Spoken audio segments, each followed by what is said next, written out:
Oi, tudo bem com vocês? Sou o professor Victor de Geografia e hoje nós vamos falar sobre a Guerra Fria. Vamos começar então entendendo qual que é o objetivo dessa aula, que é compreender a importância da Guerra Fria e a sua influência nos aspectos políticos, econômicos, militares e ideológicos. Então eu começo com uma pergunta. Você sabe o que foi a Guerra Fria e que implicações ela teve no cenário mundial?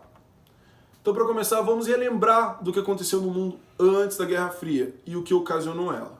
Vamos falar da Segunda Guerra Mundial, que foi um conflito militar global que aconteceu entre o período de 1939 até o ano de 1945, que contavam com duas grandes alianças militares, a Força do Eixo e os Aliados. Lembrando que os Aliados eram compostos pelos países, pela Alemanha, pela Itália e o Japão, e os aliados pelos Estados Unidos, União Soviética, França e Inglaterra. E o que desencadeou essa guerra foi as políticas expansionistas e ultranacionalistas que esses países estavam tendo. Então isso foi causando um desgaste nas relações amistosas políticas dele. Então tivemos esse grande conflito bélico. A Guerra Fria aconteceu no período pós-Segunda Guerra, ali entre o ano de 1947 até 1991, que foi marcado por uma polarização liderado por dois grandes países, os Estados Unidos e a União Soviética. Essa polarização gerou um conflito político, ideológico entre as duas nações e seus respectivos blocos. Guerra Fria tem esse nome porque foi um conflito que não teve um conflito armado direto, digamos assim, entre os Estados Unidos e a União Soviética, mas era um conflito de interesses entre esses dois países, que resultou em conflitos armados ao redor do mundo. Por que também Guerra Fria? A gente também chama de Guerra Fria porque foi marcado por um contexto onde o mundo era polarizado. A gente chama de mundo bipolar, que era a rivalidade entre essas duas grandes superpotências, que apresentavam sistemas políticos totalmente divergentes um do outro, não é mesmo? E não só isso, cada um desses países também exerceu um tipo de controle e influência territorial ao redor do mundo. De um lado, a União Soviética passou a exercer a influência mais no leste europeu, em Cuba, alguns países da África e outros da Ásia, como o Vietnã e a Coreia do Norte, enquanto que os Estados Unidos expandiu massivamente uma hegemonia política e até mesmo cultural na América, na Oceania, na Europa Ocidental e na maior parte dos países africanos e asiáticos. Então aqui a gente tem um mapa para a gente conseguir entender melhor, uma ilustração aqui que nos faça, que nos faz compreender de uma maneira mais fácil o que foi essa divisão. Os países em amarelo aqui são os países capitalistas, como eles mesmos falavam, os países de primeiro mundo, como os Estados Unidos, Europa Ocidental, Oceania. E o em vermelho é os países do segundo mundo, os países socialistas, como a União Soviética, a Europa Oriental e a China. E por último aqui nós temos os em azul, que são os países onde que tiveram o maior desdobramento desses conflitos por interesse da União Soviética e dos Estados Unidos, que nós chamamos de países periféricos ou de terceiro mundo. Lembrando também que o final da Segunda Guerra aconteceu uma conferência chamada de Potsdam, em 1945, onde a Alemanha foi dividida em duas grandes zonas de ocupação militar, constituída de um lado a República Federal da Alemanha, ou a Alemanha Ocidental, que era tutelada pelos Estados Unidos, com regime capitalista, e a República Democrática Alemã, ou a Alemanha Oriental, que era controlada pelos soviéticos, com o regime socialista. E o que marcou essa divisão? Foi o Muro de Berlim, aqui, ó, a construção do Muro de Berlim, que era intensamente vigiado por ambas as partes 24 horas por dia, 7 dias por semana.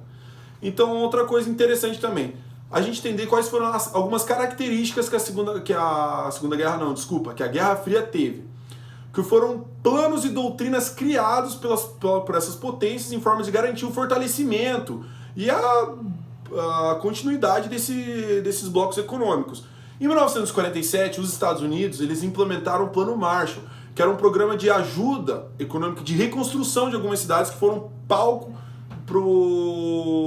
da Segunda Guerra.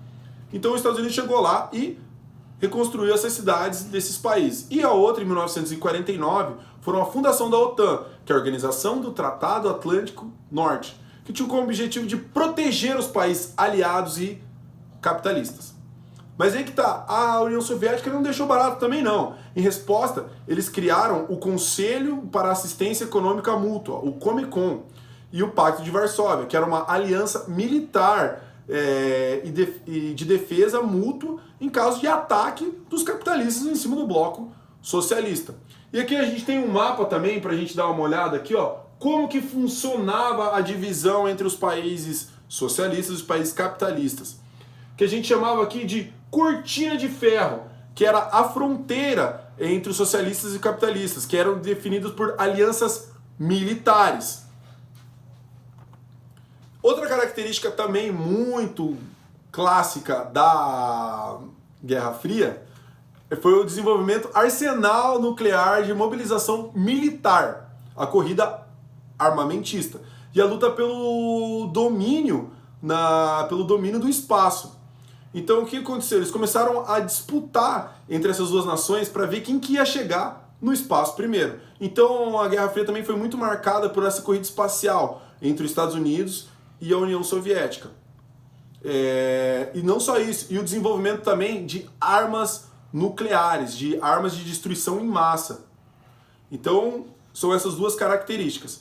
Outras coisas que a gente também muito marcada da Guerra Fria são os conflitos e a descolonização de alguns países. Então vamos lembrar aqui, ó, temos aqui o conflito de Berlim, que foi de 1948 a 1949, a Guerra Civil Chinesa, a Guerra da Coreia, que foi intensamente marcada pela divisão ali da Coreia do Sul com a Coreia do Norte, que os capitalistas e os socialistas lá influenciaram diretamente. A crise dos mísseis cubanos, que foi uma forma de retaliação a Cuba por ter se tornado socialista. Então, depois dos embargos econômicos colocados pelos Estados Unidos, que não foram suficientes ali para acalmar a animosidade, eles cercaram a ilha de Cuba. Tivemos a Guerra do Vietnã, a Guerra do Afeganistão. Além também de termos as ditaduras influenciadas pelo medo do socialismo na América e a descolonização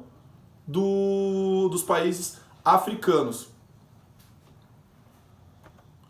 Então, e como acabou essa guerra? Então a guerra ali ela começou a ficar mais fraca ali nos anos 80, mais especificadamente ali em 1989, com a queda do Muro de Berlim, que era o maior símbolo até então dessa divisão ali entre os capitalistas e os socialistas, né? E na sequência desse fato ocorreu a reunificação da Alemanha, junto com outros problemas que a União Soviética passou a ter internamente. Então, com o fim de 1989, vários países deixaram do bloco socialista e, por diversas crises que aconteceram nesse tempo, eles aderiram à economia de mercado, típica dos países capitalistas. Com isso, os Estados Unidos então emergiram como uma única grande potência mundial nessa época, com os reflexos na economia e na sociedade e na maneira cultural que a gente enxerga o planeta. Então é isso aí, meus amigos. Essa foi a nossa aula para a gente entender o que foi a Guerra Fria, quais foram suas principais características e a sua composição política e como que ela influencia isso na forma que a gente enxerga o mundo até hoje. Então é isso, galera. Até a próxima aula. Tchau!